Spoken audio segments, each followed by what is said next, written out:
Okay, everybody, welcome to the 2025 WHL Championship Series presented by Nutrien Game 3 postgame. We're joined by Spokane Chiefs Captain Berkeley Catton, head coach Brad Lauer, and alternate captain Shea Van Olm. Brad, we'll just start with your assessment of tonight's game. Well, I mean, we'll be pretty honest. We weren't very good as a group. It's one of those things. I thought Medicine Hat had probably their best game so far in the series. I thought they came and had a lot of jump and were skating. You know, for us, we were on our heels.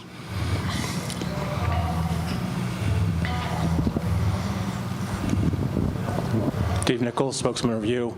Brad, we talked after game one about puck possession. Yep. It got a lot better in game two. Tonight was worse than game one. Talk about that a little bit. Yeah, no, I was, you know, it's one of those things. I don't know what, as a coach, you don't know what to put your finger on, what it was or what it is. But, you know, you got to have a short memory. Okay, 24 hours later, we're right back at it. We've got to understand we got to be better as a group. I think we know that. I think we know that we weren't very good as a group. You know, especially coming back to home ice, you thought you have an opportunity to take advantage of the team. But you know, it's one of those things. That's why you got to play the game. It doesn't happen automatically. You know, and we gotta learn from tonight. But again, one good thing is after you play a bad game, you get right back at it. The next day, it's pretty good. You looked at the shot on goal imbalance. I think you had 12 shots after two periods. Yeah. A lot of that ties in with the puck possession, but still, when you look at 45 to 28 or whatever it was, how it finished up, usually you're on the other end of that. No, we haven't given up that many shots or had that less shots all year. I don't think it's 11 shots after two periods. We weren't playing as a group. It was a lot of individual hockey, a lot of stuff that was, you know, uncharacteristic of us, you know, as a group tonight for some reason. I don't know why. You know, we'll dissect it here tonight and tomorrow morning to figure things out and making sure we're ready tomorrow. But you know, it was almost like a flip side, shots to you know what we're usually doing. But it is, you know, it is what it is. We got to learn from this. Got to move on. Get ready for tomorrow. Berkeley -4 tonight, -3 in game one. Can you explain that, or what do you do to change it? Yeah, I mean, obviously you want to be +3, +4. You know, like Brad was kind of saying, there's little details that are lacking, and you know, I think our line just flat out wasn't good enough tonight. Again, like Brad said, though, we get to come back tomorrow. So that's the beauty of playoff hockey, and that's what we're looking at it. Learning from tonight, but also flushing it and coming out ready to play tomorrow. Shea, we've talked about this a couple times this year. You've been here. What can you add to the room tonight after this to get ready for tomorrow with a short turnaround? Yeah, for sure. I think, you know, Brad and Burks kind of said it. I think a big thing for us is just have a short memory. I think that's all we can really do, and, you know, learn from our mistakes tonight and just be eager to have a better start tomorrow. Hi, Jeff Baker, SeattleKraken.com. Berkeley, you've had a historic season this year. Your team's, you know, gone all the way to the championship game. Where does tomorrow's game rank as far as some of the bigger challenges you've had to face, let's say, at this point in your young hockey career? And what do you have to do to get mentally prepared to meet that challenge? Yeah, I mean, the further on you go into the playoffs, the more meaningful the games get, and you know, I think tomorrow's the biggest one of the year, obviously, kind of like you said, and the big players are going to show up, I think, and that's kind of the way we have to look at it, and, you know, flush tonight and just prepare for tomorrow night. That's kind of all we're really doing right now. With all you've gone through in the last couple of years, especially the last year or so, with the draft, playing internationally, all the camps you were at, and then the Kraken camp that you were at, I mean, does that help you prepare to face, you know, some of the bigger challenges, the fact that you've, you know, been on a big stage before and done these kinds of things? Yeah, I mean, you know, all those events are great, and every event you go to, you learn new things. You know, going to Seattle camp, getting to see NHL players, and you know how they do things, and trying to bring that, you know, to our program here, and you know, just elevate it. And I think, you know, we've done a good job of that this year. Got this program to the next level, and you know, just got to continue building here for the rest of the season. Brad, we saw you change lines up there a little bit in the second. Yep. Do you envision more of that for game 4? Yeah, I mean, this is these are the finals. You know, I was just trying to find something that was working right. That, you know, as the game was on, and I just didn't see a lot of stuff that was working well for us. And I was trying. I know we've changed the lines a little bit in the past to try to get a little bit of a spark, but you know, after the second period, it just didn't get it. It just wasn't happening. So, you know, I pulled Dawson because he already had 32 shots, and we were playing tomorrow night. I didn't want him to get into the 40 to 50 range, and you know, I wanted to make sure he had some energy left to get ready for tomorrow, and you know, kind of regroup. Not saying that we gave up after 2, but you know, I had to start thinking about tomorrow's game and how we were going to approach that too. Dan Thompson, Spokesman Review. Coach, in the past when your team has lost games by 4, 5, 6 goals, what have you been able to do to help them bounce back and not have a repeat performance the next day? I think just challenge them. I think the group that itself, they're mature enough now. I think we've been through a lot together all year. You know, when we rebound, when we don't have a very good game to a group, and when I say to a group, that's coaches are included in all that too. You know, the challenge is for them to respond. You know, when we talked about it, it has to start with work first. It's got to start with work. It's got to start with competing. When you bring that, then the habits and details come into play. You can't put the habits and details if you're not going to work. It just doesn't work that way. So, one, we got to be ready to bring the effort. We got to have the urgency from right to start when the puck hits the ice tomorrow. And then when we have the urgency and we have the work, then the habits and details got to take over. And then Shay, kind of a similar question. How, like for you, how have you been able to bounce back from games like this in the past? And do you try to totally forget it, or is there some other approach that you take? Yeah, for sure. I mean, you know, we're gonna watch. You know, I'm gonna watch all my shifts, and we're gonna go over some video tomorrow. But you know, like we said before, we kind of got to put it behind us and have a short memory. You know, Burks kind of said it earlier. Our line, you know, wasn't the best tonight. So, you know, we've proven it all year and all playoffs. So we just got to get back to our game and have our habits and details. Noah Schmick, Nonstop Local KHQ SWX. Shay, is this just one of those games where just nothing seemed to want to get on net? You have the puck on the stick and it just wouldn't go in. Is there a good explanation for it, or is it just one of those days? Yeah, I think you know, when you're playing the right way, I think kind of bounces kind of go your way, and we weren't really playing to our details and the right way we want to play for 60 minutes. So you know, I think. You know, I find that when we're buzzing and moving the puck and playing the right way, I think kind of bounces go our way, and I think that's kind of the hockey gods there. So, yeah. And then this one for Berkeley. Does it sting a little bit more knowing that you guys had a little bit of momentum heading into this game, or is it just easy, flush it, get ready for the next game because it's in less than 24 hours? Yeah, I mean, we did have the momentum, and yeah, it does sting. I'm not going to lie to you, but again, tomorrow's a new day, and that's the way we're looking at it. And you know, knowing our group, we're going to bounce back, and you know, with Brad and our leadership group, we start that. So, you know, we're going to come ready, and tomorrow's a new day. We'll wrap it up there, everybody. Shay, Brad, Berkeley, thank you for doing this. Thank you.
All right, everybody, welcome back to the 2025 WHL Championship Series presented by Nutrien Game 3 postgame. We're joined by Medicine Hat Tigers captain Oasis Weisblatt, head coach Willie Desjardins, and forward Caden Lindstrom. Coach, we'll start with your assessment of your team's response tonight. Yeah, it was a big game for us. They had a really good game in Medicine Hat, kind of took it away from us. So it was important to see how we were going to respond. You never know in those games. But when you get games like that, your leaders have to step up and be good. And I thought our leadership was really good tonight. I thought they stepped up. I thought the boys wanted it. And I thought we played a pretty good team game. Dave Nichols, spokesman review. How would you assess your goalie's output tonight? Obviously, the Chiefs have only been shut out once all year. He was unbelievable. Like I didn't think it was a 6-2 game or whatever it was in Medicine Hat, and I didn't think this was a 6-0 game.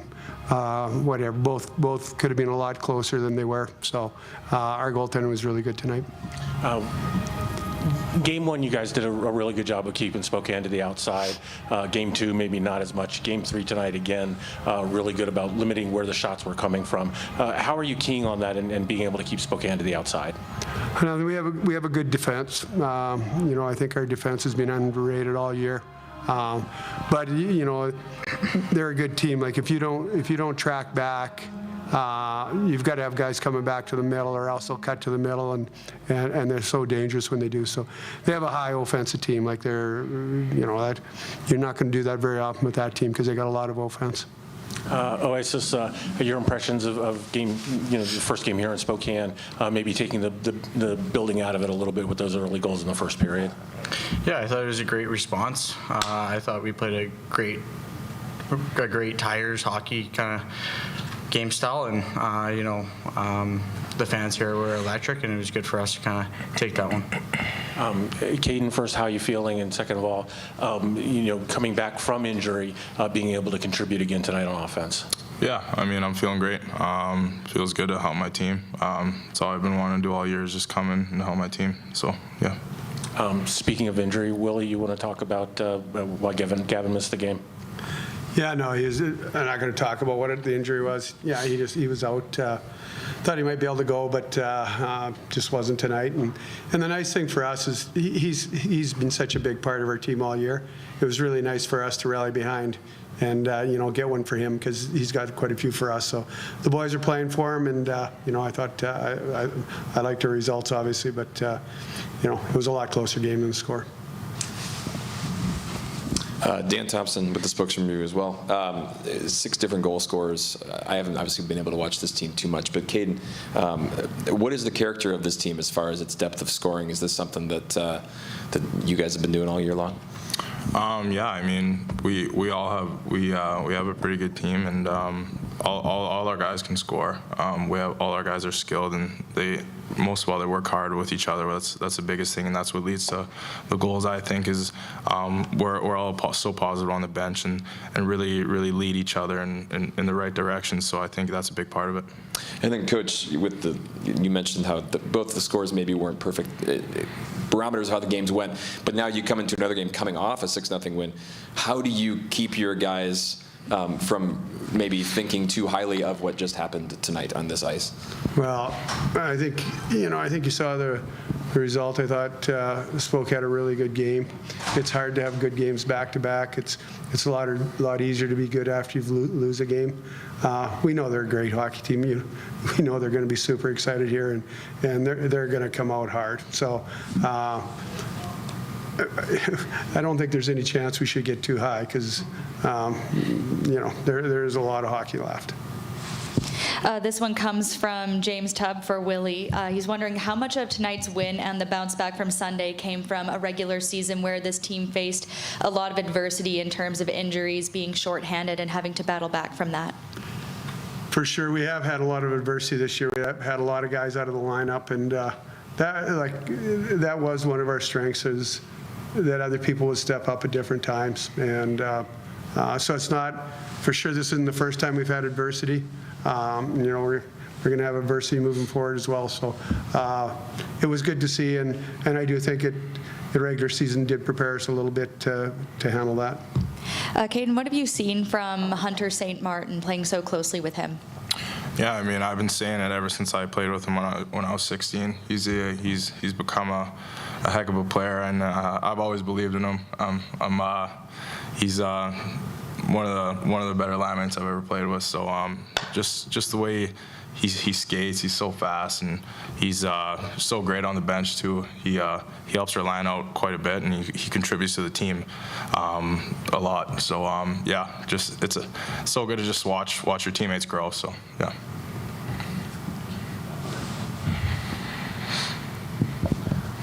Willie, just for you, start of that third period, you guys are up 4-0. Understanding in game 2, they got 4 in under 5 minutes. How important was that early goal from Basha? It was huge. We talked about it in the room. Anything can happen. You get one, you get excited. We got one, and that made it really hard for them. Like they probably took them a couple minutes to recover out of that one. So it was a big goal. These guys can score, so the game's never over. So that one in the third was a good one to get. Caden, this team talks about having a locker room full of leaders up and down the lineup. Even though you're not able to get back on the ice in that third period, how important was it for you to be on the end of that bench, high-fiving the guys, getting out there, and just overall really it seemed like you're just out there helping the morale of the team?